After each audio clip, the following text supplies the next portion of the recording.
This is Geek Gab with your hosts, Dornall and me, Daddy Warpig. We are back.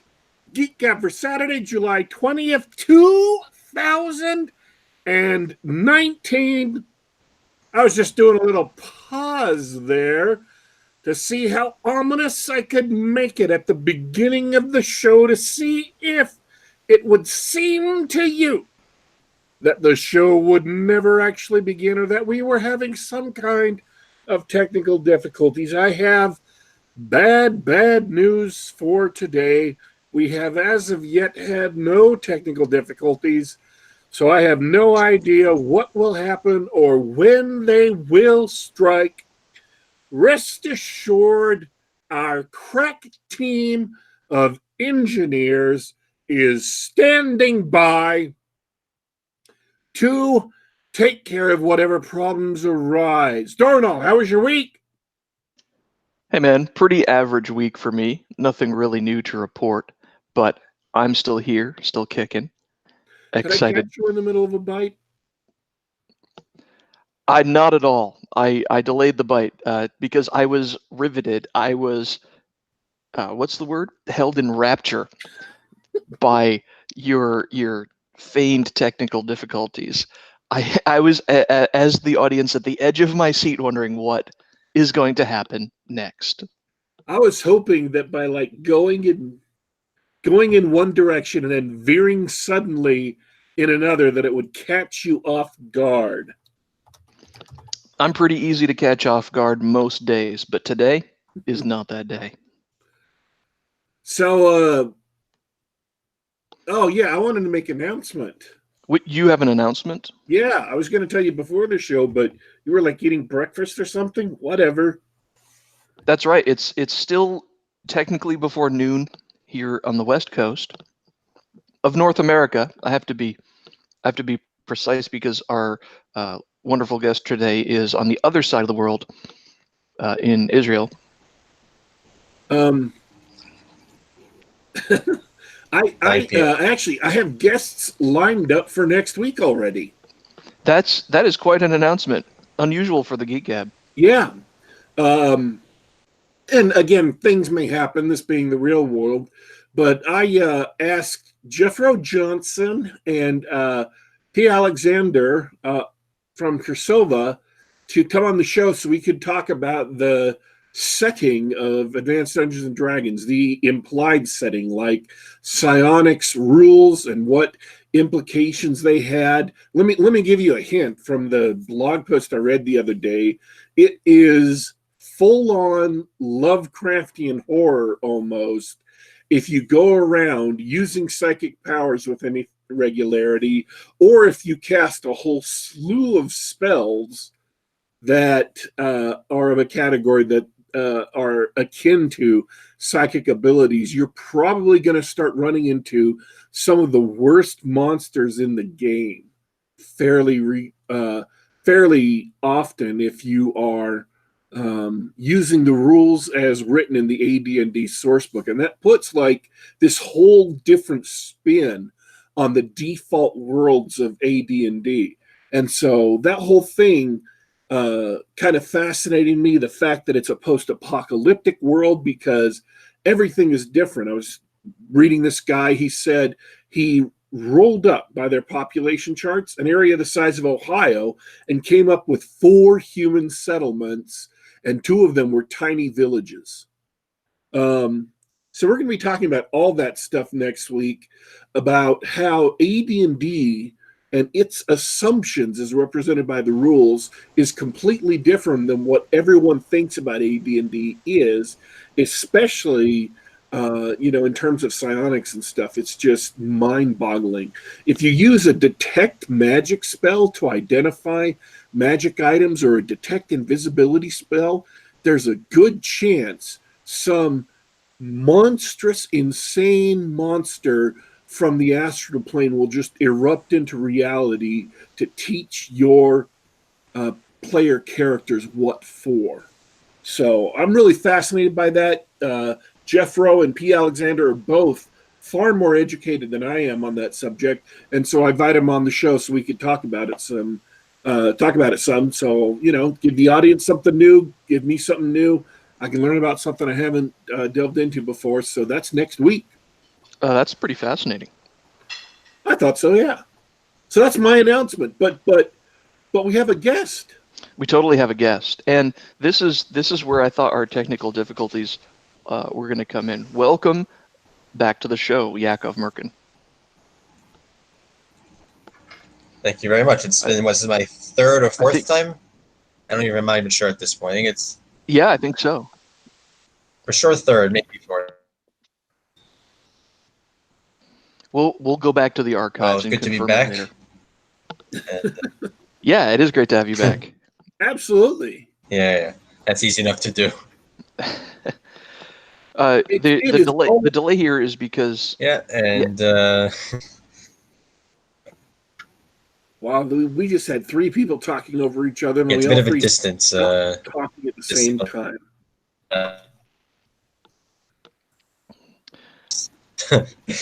To go wrong with we're here to talk about your new book, and I want to talk about this distance because for people who haven't listened to the show with Yakov before, he's all the way off in Israel. He's actually in the army. Takes pictures by the tank all the time. But what I heard this week is that you guys are in the middle of a massive heat wave with raging fires all over the country. So have you triggered Armageddon while we were not looking? I hope not, because it'd be really inconvenient for my crowdfund. So maybe you could wait another few weeks, another month or two, and we get the books out first, and then you could have it. But yeah, I know it happens every summer. Every summer, this kind of thing happens to some degree or another. And there's always a question of how many of these fires are natural and how many had help, but you can't always tell, at least not until afterward. Wow, so you have people taking advantage of the heat and setting fires out there. Oh yeah, there's people who would try to set fires all year round. It's a much easier time of year now when everything is very dry, because we have no rain from May until like October usually at all. So I think it's very dry, and then when it gets hot, it makes it just really easy to just spark something, especially in areas that are more open and not cleared properly. So, dude, that's just like my home. That is like Utah to a T. Utah's a special place. I lived there for like 8 years myself. It's a tinderbox every year. I was there once. Did you notice, or did you just think, oh, it's back home again for a week? No, that was actually before I moved here. So let's talk about it was like a month before I moved. Basically, I went like family vacation. Yes. Well, technically it's two books. Originally, it was going to be one. Then I decided to make it two, for story reasons, and then also because I had a fun cover idea, so I wanted two covers for it. But it was mainly for story reasons, because what I wanted to tell in this book, which was going to be a fiery reckoning, just as one book, I realized very early on that it was going to need a second book in order to get everything done that needed to happen and not feel to rush, and for everything to make proper sense. Having 8 or 9 in book 5 tends to do that. The books, I mean, it could have been a giant book, but that's not as ideal, at least at this point, especially now with the rest of the series being a relatively consistent length overall. So it's 2 books, and I mean, this basically, I'm not going to, without spoiling anything really, this is books 4 and 5 in the series, so it's kind of hard to talk details without that. Even the video that I put up for the trailer that I made for the Indiegogo, it's also like there is some of that in there, because there's no way to really talk about these books on their own without giving away some stuff. Although I'm really proud of that trailer. I think people should watch it even if it is a little bit spoilery. I mean, it's not no detailed spoilers, the kind of thing that you could easily just like forget about when you're reading the books later. But it continues the war that was going on since really the end of book 2 and all of book 3, and now books 4 and 5, where it's going to finally conclude, and then lead into the last 2 books in the series, which I'm working on now. So. And you've got a Indiegogo put up right now. That sounds really cool. Have you? Is this one of those deals where you finish the book and you're just looking to get it out the door, get it published, or are you still in the process of writing these last 2 books? The last 2 books, book 6 I'm writing right now. Book 7's already outlined and ready to go as soon as I finish writing book 6. But books that I'm crowdfunding now, books 4 and 5, as people can see, the covers are done for both of them, and the editing for book 4 is done. Book 5 is underway right now. We're already a good chunk of the way through it. I mean, we finished the first pass of editing, and so I'm waiting on my editor for the second pass, and that'll be done well in advance of the crowdfund finishing in about a month or so, a little bit more. And I mean, the point of the crowdfund is to be able to raise the funds to be able to pay my artist and my editor on time to make sure that everything runs smoothly, and that forward to just jump straight into book 6 and 7 to start commissioning the art, because the art is really what takes the longest at this point, more than the writing for right now, because I've had a very good writing pace these days. So the plan would be to commission the arts for the next 2 books, like during the campaign even, and so in the hope that they'll be ready in time to publish the book whenever I want. Because the last book, that was what I was waiting for a little while to get that out the door. And so now I took care of that for this time, got it all done in advance. And like I said, the editing is in process right now for the second of the 2 books, something in this crowdfund. You mentioned paying the artists a lot, which I can't help but notice that you've got a distinctive art style on the cover. It definitely tells you everything you need to know about the books. What can you say about the artist and the covers? Yeah, well, my artist has done a great job so far. This is with these books. We've done 6 books together already. His name is Johnson. What? No. Thought there was a question, but now I'm not hearing. Only in your head. Okay. No, so the artist is John Zalesnik. He's most well known for working on doing cover arts and other artwork for some of the Rifts role-playing games, or Palladium Books, I think, is the company. And he's also done some Magic the Gathering art, which is where I first saw his artwork. He hasn't done that many cards. He's done a few over the years.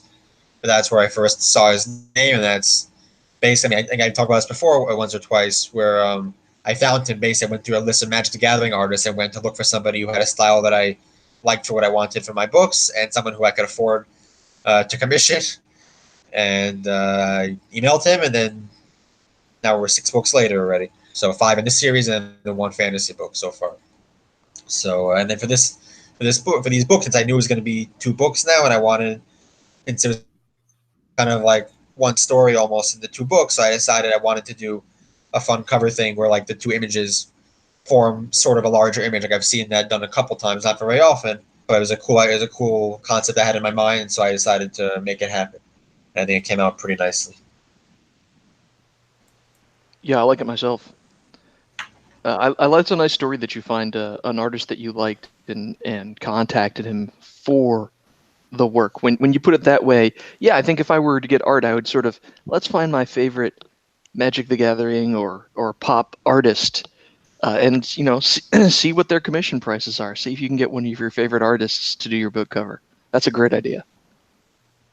Yeah, there's a handy list. I think on Wikipedia they have a list of all the Magic the Gathering artists ever, which is dozens, because the game has been around for like 20 years now, and there's so many artists. Even some artists have only done 1 card or 2. So there's tons of people, and of course, not all of them even have websites. Not all of them take commissions. Some of them are too famous and too expensive to hire, obviously.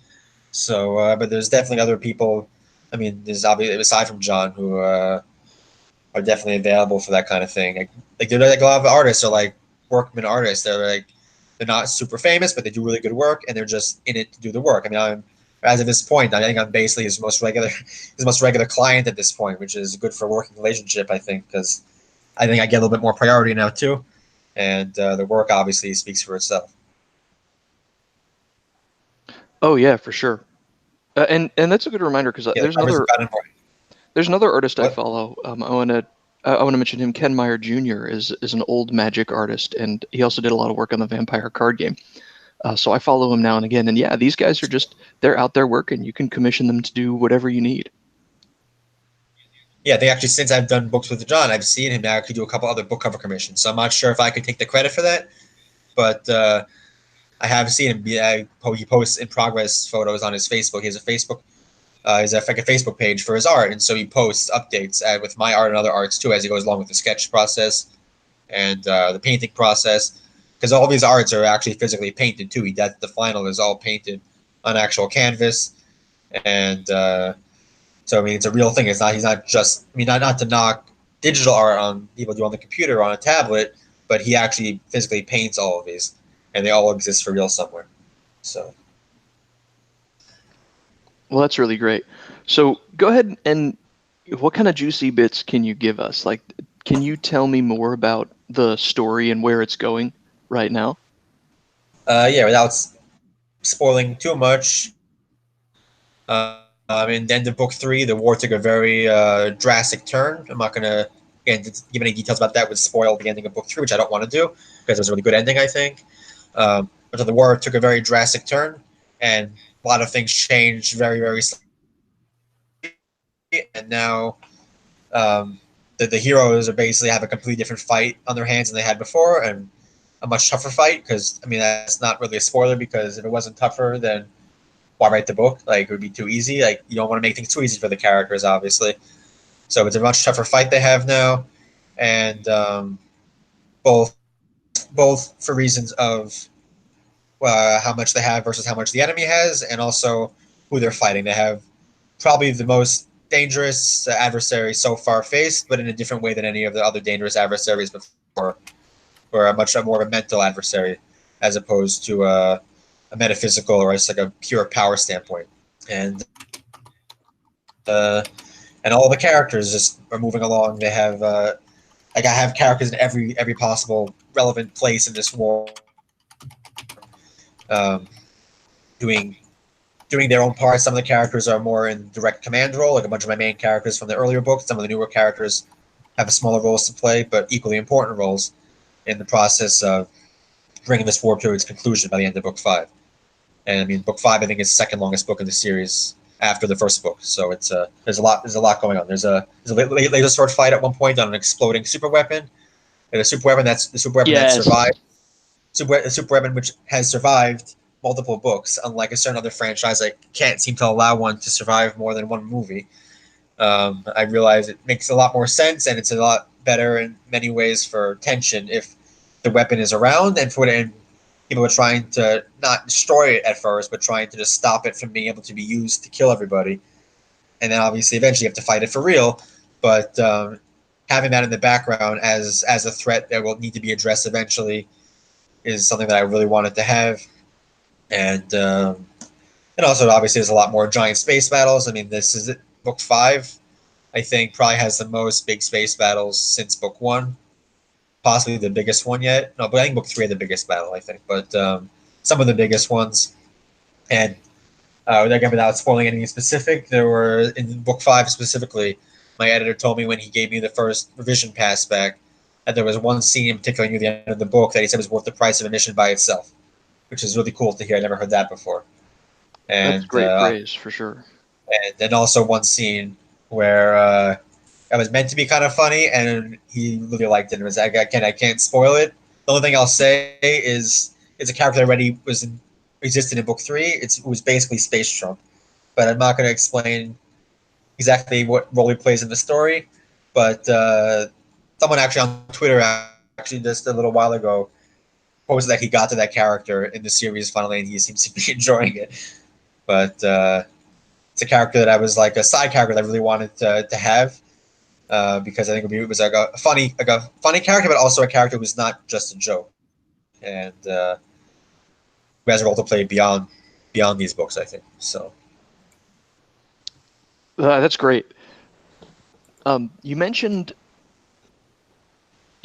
something about where the book was going, and so I wanted to yeah, ask, do you have a long-term plan or a vision of the way the war or the way the story is going to end, or is this an ongoing saga? It's kind of both in a way.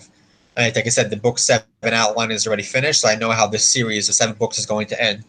But it's not going to be the end for the Galaxy Ascendant universe, as it were.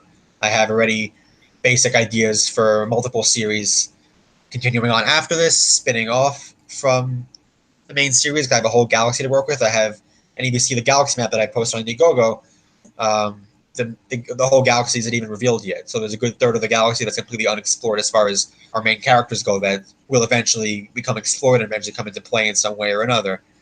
And I guess like this is my plan. I mean, I'm not going to be too ambitious here, at least not yet. But like my plan is to make this my own personal Star Wars and do it right, and like plan ahead of time how I want to build this universe, how I want to grow the setting, and how I want it to play out, without falling into the trap of either ruining the classic characters, the legacy characters, or by making it into a soap opera, which is what happened with the old expanded universe after a point where it just became like, just let the characters live in peace already, let them have like retire, and like not have everybody die around them, and just move on and let other characters take the helm, and have these other characters maybe be in the background playing a small role somewhere or playing some part, but not being the center anymore, because eventually, like I said, it really becomes like a soap opera, and it became very unpleasant to read at for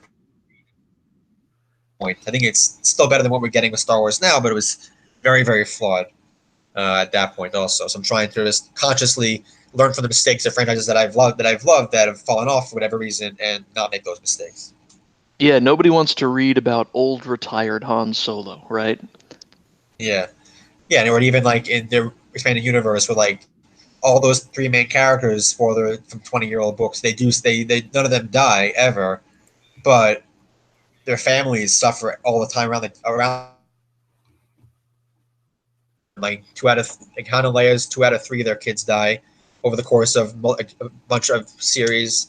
Luke's wife gets killed, like Chewbacca gets killed, so like they survive, which is the opposite of what Disney has been doing, where they're just killing off those main characters. But on the other hand, like it becomes depressing because these characters don't live happily ever after. They don't have any kind of happiness in their lives because their lives are an endless series of wars that just get worse and worse while their families and friends die. And they survive, but they're like broken people at the end. I don't know if they literally were portrayed that way, but they would be, because they just became so unpleasant after, like, it was the New Jedi Order series where that really got bad. And that's kind of where I kind of gave up on that. Yeah, it's sequelitis, which I hope you're avoiding here, and it sounds like you're deliberately trying to. When you have a character who, at the end of one story, is in a situation where you can imagine them living happily ever after. You know, the job is done, they can go retire, or go with the girl or whatever, or the guy, Yeah. being an equal opportunity fan. But then the I have some sequels female, come along I and have say, 10 well, no, female let's throw them right characters, back so. in. Yeah. Yeah.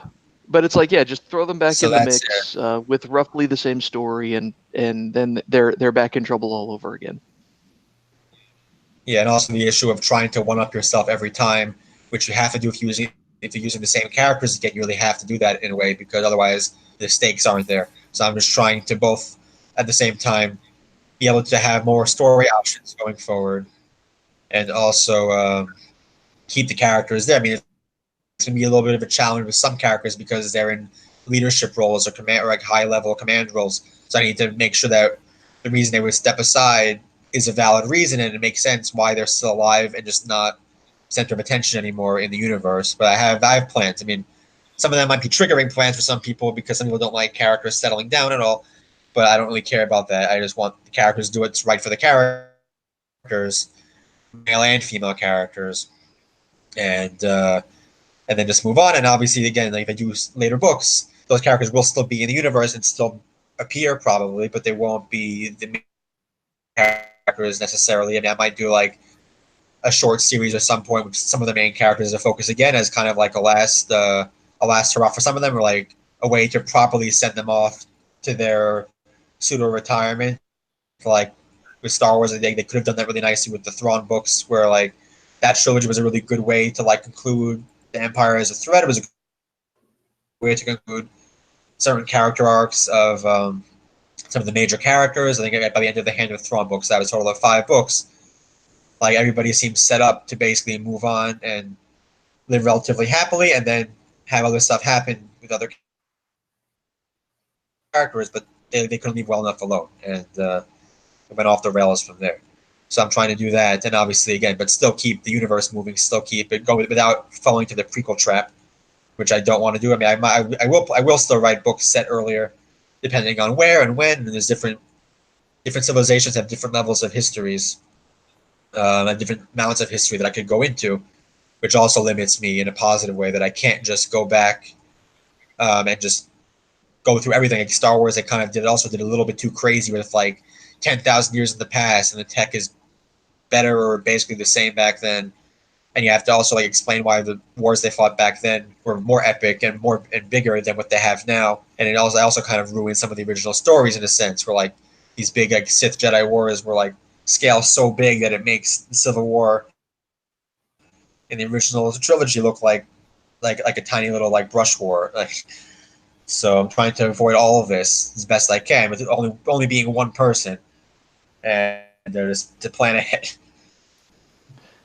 That makes sense. I think the biggest trap that they fell into for all franchises doing prequels is they use the prequel as an actual prequel. They attempt to explain a lot of the background of the original story, which frankly is never necessary.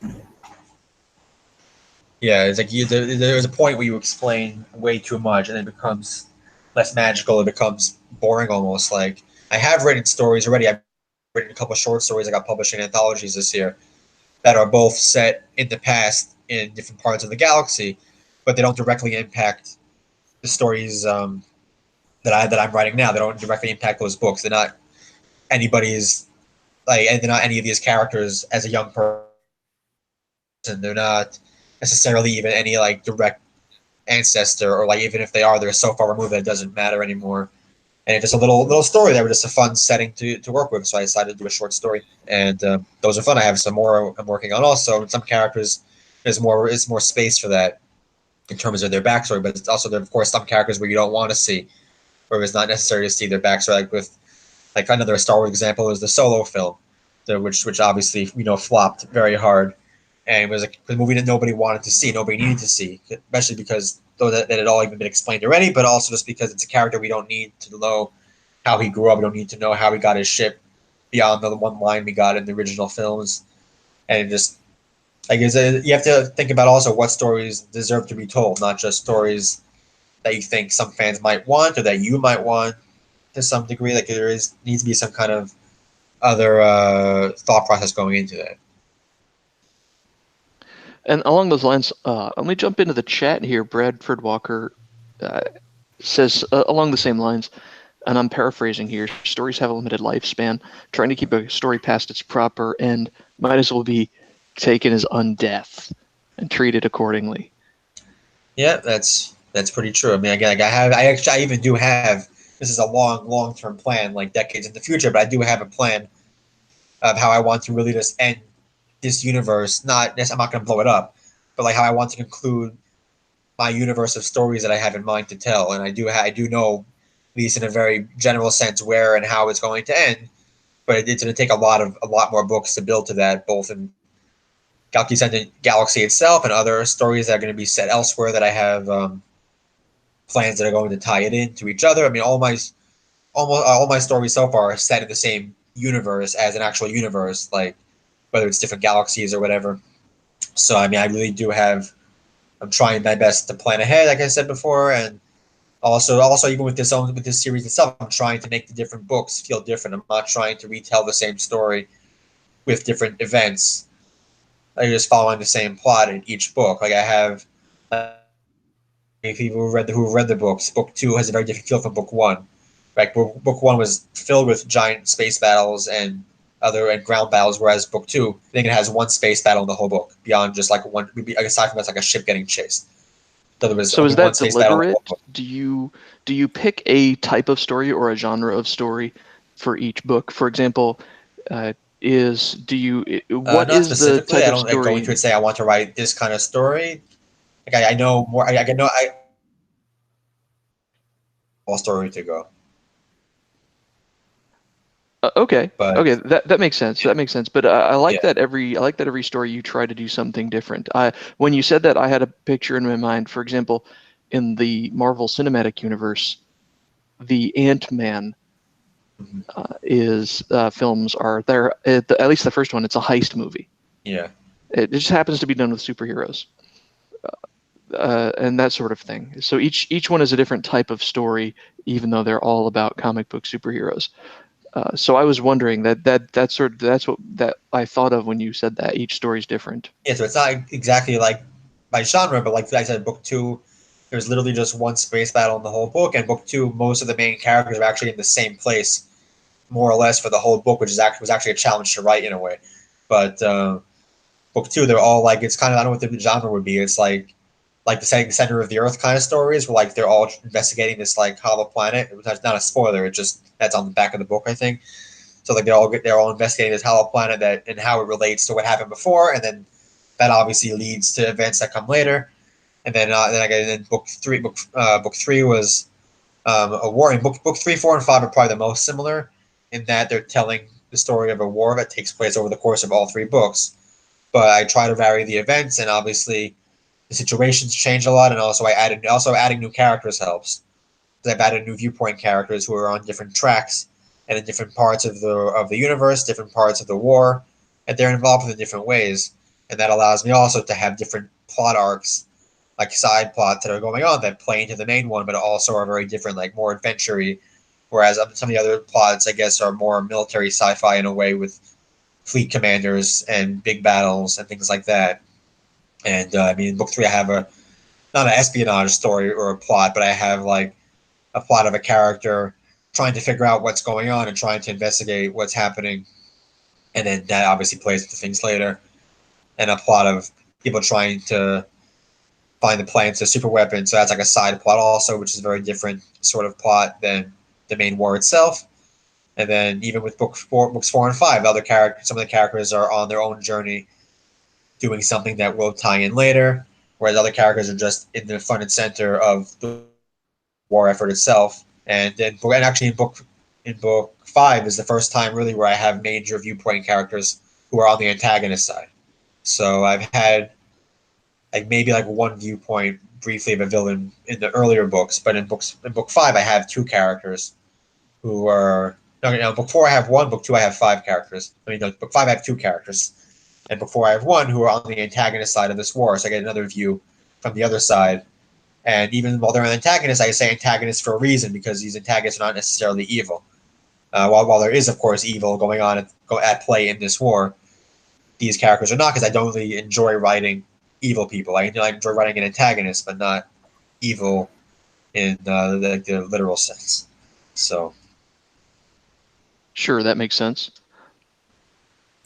I want to switch back to your writing because you have a very kind words from Stottenmad in chat. He says that it's amazing you managed to get so much done while serving. It's an impressive feat. Thanks for hanging out in chat. yeah, I mean, I'm just trying to make use of my time because, like, for better or worse, the job that I've gotten in the army is basically sitting in a radio room for 8 hours at a time, where fortunately not much happens. If a lot was happening, then we'd be at war probably, which would be interesting in a different way and not necessarily a positive way. So for the last year plus, I've basically been sitting for 8 hours at a time, or even 12 hours at a time, depending on what time it is, what week it is, or whatever. And so I got permission to use my laptop. The first book I actually wrote entirely on my phone with a Bluetooth keyboard because they wouldn't let us use laptops then, but now they do. Oh, wow. And that was a challenge. Also because my Bluetooth keyboard is really stupid and it autocorrects things even worse than my phone does. And it had a lot of dumb typos that I hope I got all of them. If not, I'll find them later and fix them in book three later. But like that was a challenge to do. I mean, I've done a little bit of that since, but since I'm on base, I'm able to just put my laptop every week, set it up there, and they know that I'm not just playing games or watching movies and not paying attention. As long as I don't have earbuds in both my ears and I can still hear the radio, hear the phone, doesn't matter what I'm doing because I'm just there and I'm still doing my job. And and just working on that. So I've gotten in a very good groove where I'm there, and I volunteer for 2 night shifts, which are the least busy because nobody comes to the base at night, and there's nothing else going on. Usually I'm by myself in the building all night, so nobody's going to bother me. Nobody's going to ask me to do anything to like clean up something or whatever, and I can just sit there. Right, there's a pull-up bar in the room. I can exercise too, which is good for me also because I'm actually training now. I'm training to be on Israel's Ninja Warrior TV show, I hope, next year. So, Oh, like, that's I'm trying to awesome. do that too. I auditioned this year. I made it into round 2 auditions, and then that was it. But now I have another year to get ready for next time. So, everything I have there, everything I need, I have. I have the pull-up bar to exercise on. I have my computer to write, and I've written 3 books, 300,000 word plus books, plus other short stories and stuff. And I mean, I've been in the Army for 19 months now. So just making use of my time, because a lot of other guys who work the same job, they're on their phone the whole time, just watching YouTube or watching movies or playing games, and it just feels silly to just waste my time there, where I can make use of it. And I can even, since I have my phone and my keyboard that I can take with me, I can even take it with me when we get sent elsewhere. We got sent down to Gaza border twice this past year when things flared up. So I brought my phone with me, and I brought my Bluetooth keyboard, and I kept writing while I was there. And then nothing happened. We went back to base. So I've gotten very good at finding the time to write, which I know is a challenge for a lot of authors. So it's something that like I've been forced to like figure out, and because I've been forced to, I've been able to do it really, really well at this point. And like, I'm coming up on 500,000 words, I think, at some point soon, written since I drafted. So That's pretty incredible.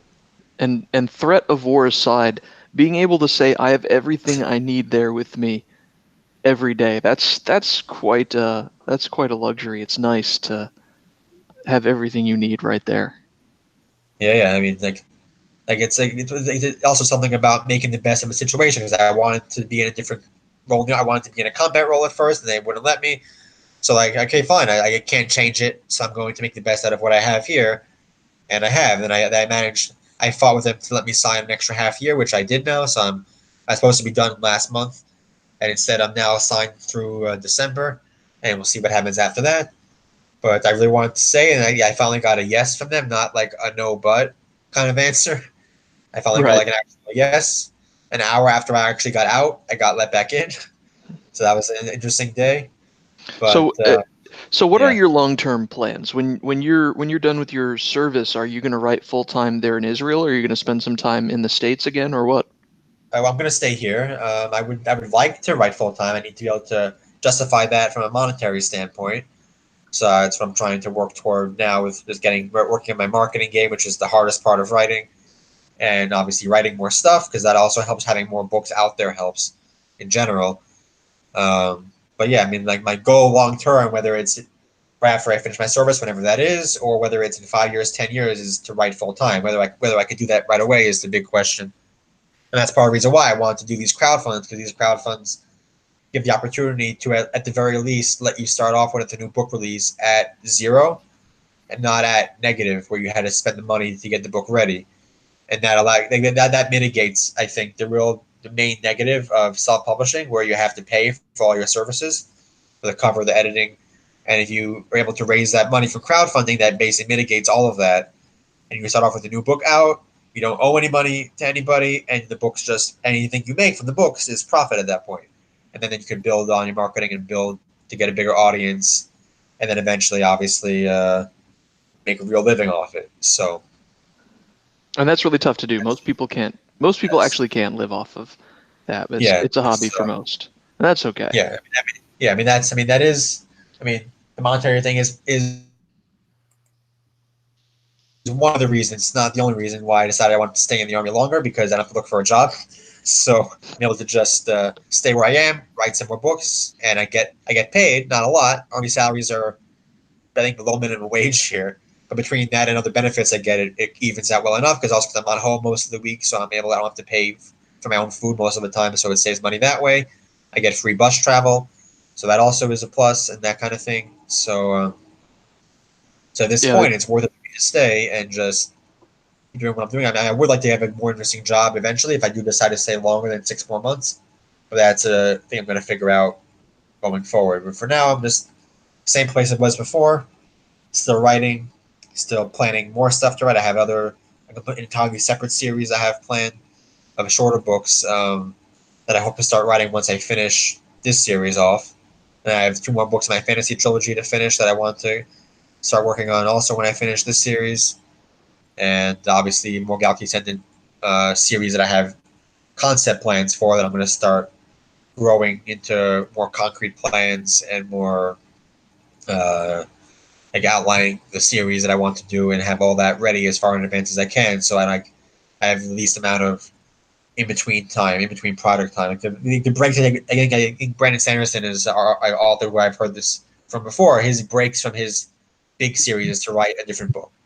That's kind of what I do. Also, I kind of my break from writing the big book is to write a short story or to outline a different book or to edit a book, and that way I'm always moving something along, even when I'm not working on the next project directly. That's exciting stuff. And I do hope it works out for you. What my next question is, you've got an Indiegogo set up. We haven't talked that much about the Indiegogo itself, and what kind of good stuff, like if I were interested in helping you get these books out the door, what kind of good stuff can I get in this Indiegogo? Well, aside from the obvious of the ebooks and the print books of the new books in the series and the entire series, I also have some other fun stuff. Some that I had last time and some that I have new for this one. I have 3 different levels of creating a side character to appear in the books. So I think I had a total of 4 or 5 people who backed at those levels last time. Like the lowest tier out of those 3 gets a character guaranteed at least 1 appearance, but that's with an asterisk because side characters in the series do tend to show up again at some point because they're in the universe. Depending on where they are, if that place, that ship is shown again, they're obviously going to be there still. So it's a guaranteed at least 1 appearance. That's the lowest level one. I forget the exact price I have on them because it's different than last time because there's 2 books involved. And then the second tier is a glorious death tier, where you're guaranteed a character with an appearance, multiple appearances, and then the character gets a heroic death at some point. So actually, I have one of those for in these 2 books. It was a character who was actually it was guaranteed for 1 book, but because I realized it was going to be a better moment in book 5, so that character gets a lot more screen time, and then gets a glorious heroic death in book 5 at the very end of the book, actually. And then the third level is what's called a Live in the Galaxy Ascendant reward tier, which is guaranteed multiple character appearances and guarantee the character interacts at least once with the main character. That doesn't say the other levels won't do that, but this one is guaranteed to interact with the main character directly at some point, and like again, probably the odds are good that it will be more than once because if they're in a place where they're near a main character and to interact, so they'll be there again. And then new for this time, I have 3 new reward levels, 2 different levels of ship design, because I'm currently working on commissioning. In process, commission my first concept art of one of the ships in the series that has been in progress for a while. The artist had some issues that delayed him for a while, but it's working back on progress now, and it's looking very awesome. So hopefully, that's like an extra thing that I'm wanting to raise money from Subscribestar for in the long term. But for now, that's something that I want to do with this series in general. And I have a lot of really cool ship classes and individual ships that I want to do art of.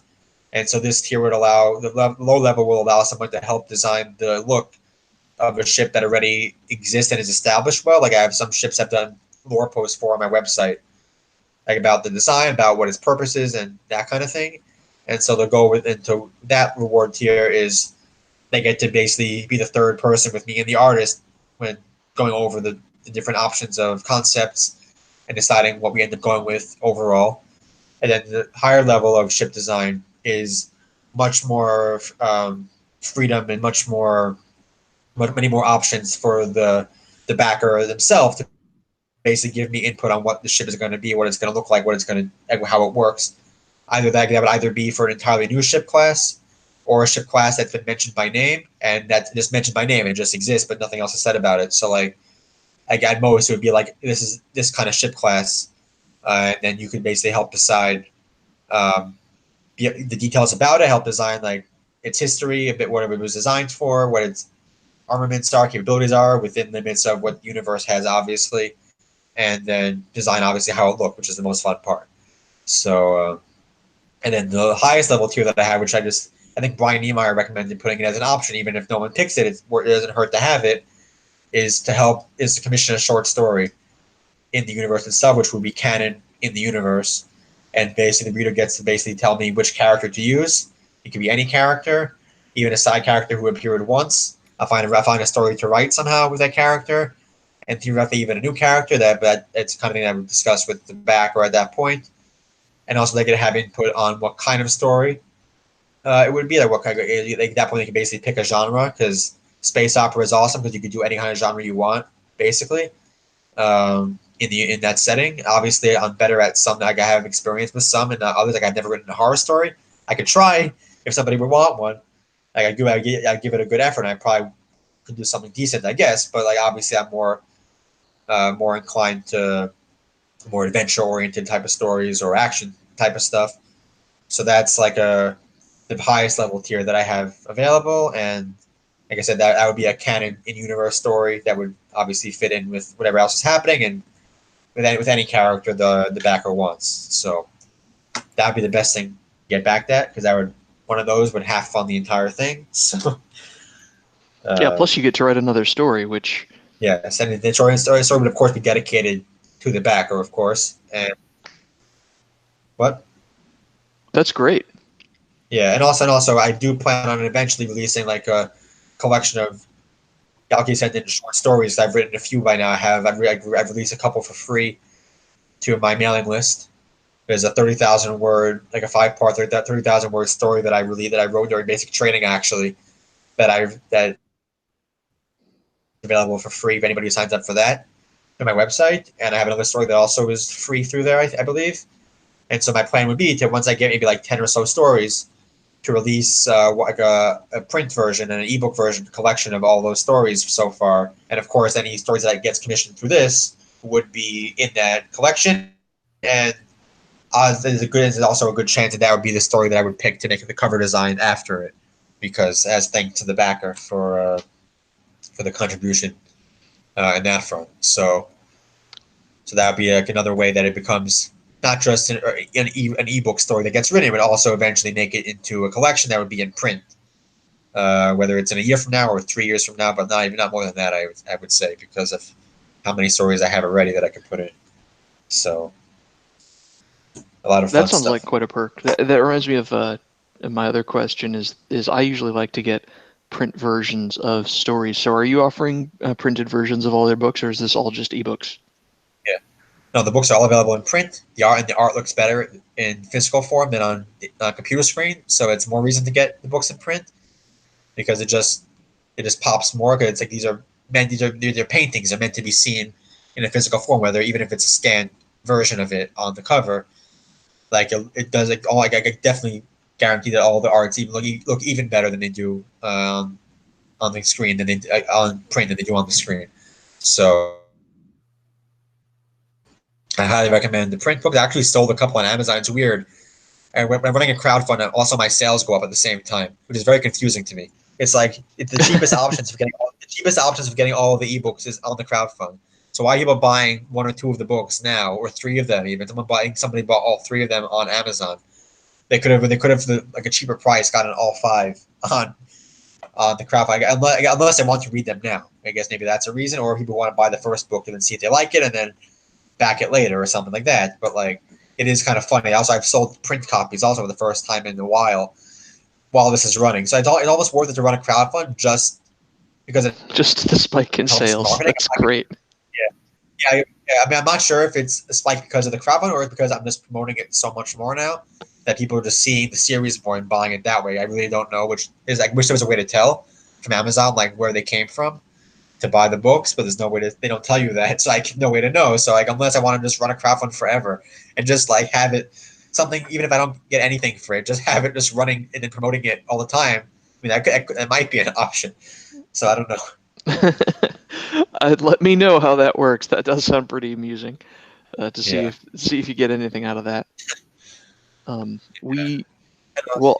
I think we're One just. thing I want to say also, I mean, another thing is for the crowdfund itself. I did mention before the trailer that I made for this crowdfund, which is a lot of fun to make. I got to hire voice actors from Fiverr, which I finally used to actually make a fully voiced trailer, which was a lot of fun to do. It's the kind of thing I like making videos, but not. I wouldn't want to do it all the time, but to do it once in a while for these kind of events is a lot of fun. And like I said, I encourage people to watch it, even if there is somewhat of a spoiler in there. It's the kind of spoiler where you don't know how it happens or anything like that, and also depending on how long you go between watching the video and reading the book that it happens in, it's the kind of thing that you don't remember coming, and then when it happens, it happens. So like, recommend that because I put a lot of love into it, and voice actors did a very good job. I found the one Israeli voice actress on Fiverr to hire for this because only one exists there, at least for now, and I needed one, and came out very, very nicely. So, Well, recommend cool. I'll put a link in the show notes for the video too. yeah, the video should be on YouTube on its own, in addition to like in addition to on the campaign page itself. It's also on YouTube as its own thing. You have to upload it to there in order to put it on Indiegogo anyway. So it's on my YouTube channel, which exists, and that's all I can say about my YouTube channel. It exists for me to put stuff on once in a while, whether it's a Ninja Warrior video or whether it's my trailers. That's all there. So Awesome. Hey, so we've been chatting for almost an hour, and we haven't heard from Daddy Warpig in a while. What's going on, man? Oh, not a whole lot. You've just been asking him all the questions. I was like, hey, that's cool. I took all the questions from you. I'll just let him run with it. That's perfectly fine. That's the benefit of being Daddy Warpig, is I don't have to talk all the time. I like that. The Kentucky Fried Chicken version of Daddy Warpig. I surround myself with awesome people. So yeah, I just want to say, Yakov, we really appreciate you coming on the show. thanks for having me back. And I wish you all the luck with your Indiegogo. Have anything else going on? Yeah, no, likewise. It's always great to have you on, and best of luck with the Indiegogo. You definitely have a vision that you're pushing forward, and I hope a lot of people like it. And thanks, of course. So far, do. So I can say that much. Like I have a little handful of very dedicated fans already that I always count on to help say good things about my writing. So that's great to hear. That's pretty much what it's all about. Yes. And as well as chat, thanks for hanging out, talking with us live. We had a couple people interacting with us and Yakov during the show. I appreciate that. And that's all I have to say for today. All right. Thanks for everybody tuning in live to participate in the chat. Thanks for everybody listening to the show later. You can get us on youtube.com/Geek Gab. That's youtube.com/Geek Gab. You can get us on the Google Play Store, on the iTunes Store, and on SoundCloud.com. Just do a search for Geek Gab. We are leaving you for today, folks. But don't you worry. Don't you fret. We will be back.